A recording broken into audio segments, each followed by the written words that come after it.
La filtration est une des méthodes les plus anciennes utilisées par l'homme pour purifier l'eau. Les plus anciennes traces écrites font mention de cette technique autour de 500 000 ans avant Jésus-Christ avec le tamisage d'Hippocrate. Bienvenue sur la chaîne de Magie Solutions dédiée à l'eau et à l'assainissement. En traitement des eaux, la filtration consiste à retirer des particules en suspension dans une eau grâce à un passage via un filtre. Il s'agit donc d'un procédé de séparation physique, donc d'un mélange physique liquide via un média filtrant.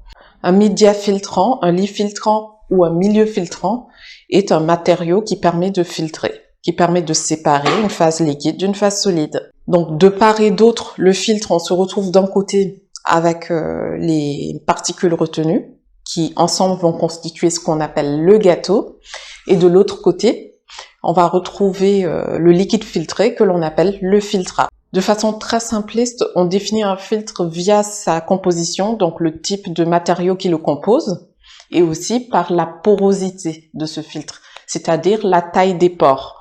Un pore est une cavité, un trou. La filtration est un ensemble de techniques. Il existe plusieurs types différents. Le filtre à sable, grand classique connu depuis des centaines d'années. On a l'ultrafiltration, on a l'osmose inverse. On a énormément de techniques qui sont classées en fonction de la taille des pores. Toutes les filtrations qui existent se déroulent en 3 étapes. L'importance de cette étape-là dépend justement du type de filtration. Donc, je vais présenter 3 étapes qui sont plus ou moins prépondérantes en fonction du type de filtration en question. Donc, la première étape de la filtration est la rétention. Il s'agit là de l'étape où le liquide à filtrer, donc l'eau dans notre cas de traitement des eaux, arrive sur le filtre et les particules sont bloquées. Ce blocage, cette rétention des particules se fait suivant 2 manières. La plus classique, c'est que les particules qui vont être bloquées ont des tailles plus importantes que le pore du filtre. Donc, évidemment, ces particules seront bloquées. Mais il s'avère qu'on peut se retrouver dans d'autres cas où ces particules ont des tailles plus petites, mais en avançant dans le média filtrant, peuvent être bloquées parce que ces particules vont zigzaguer entre les différentes couches du matériau et donc se retrouver quand même bloquées entre les différentes couches qui constituent le filtre. La seconde étape de la filtration est la fixation. En fonction de la vitesse de passage de l'eau à travers le filtre, les particules peuvent également se fixer sur le filtre. Il ne s'agit pas du simple fait que ces particules sont bloquées, mais en plus d'être bloquées, elles peuvent adhérer au filtre, c'est-à-dire soit par absorption, ou alors les particules peuvent tout simplement être coincées. Au fur et à mesure des filtrations à travers le filtre, de plus en plus de particules sont donc fixées et retenues. Mais avec le débit constant de l'arrivée d'eau, on peut enfoncer encore plus des particules dans le filtre, comme l'écoulement de l'eau peut également entraîner ces particules retenues ou fixées avec elles. Donc il va y avoir un détachement avec la vitesse de l'eau qui s'écoule, qui va emporter ces particules avec l'eau filtrée et donc retrouver dans le filtrat les particules qui, au préalable, ont déjà été fixées.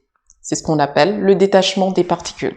En filtration, vous entendrez très souvent parler de colmatage. C'est un phénomène tout à fait normal et attendu. Du coup, il est pris en compte lors du dimensionnement des filtres. Au fur et à mesure des filtrations, on a des particules qui sont retenues, capturées et fixées sur le matériau filtrant. Donc, ce qui fait que les pores se bouchent de plus en plus. Les pores du média filtrant finissent donc par s'obstruer et provoquer ainsi une perte du débit de filtration. L'eau ne passe plus, en fait. Et c'est ce phénomène-là que l'on appelle colmatage. Le gâteau formé sur le filtre empêche l'eau de continuer à s'infiltrer dans le filtre. Afin d'y remédier, on procède à ce qu'on appelle un rétrolavage. C'est-à-dire que le filtre est lavé en sens inverse afin de décoller le gâteau qui s'est formé sur le filtre. Donc pour cela, on va inverser le sens d'écoulement de l'eau et en plus appliquer une certaine pression qui va permettre de décoller toutes les particules fixées. Ainsi, si je résume, le processus de filtration est un ensemble de phases de filtration et de phases de rétrolavage, de contre-lavage.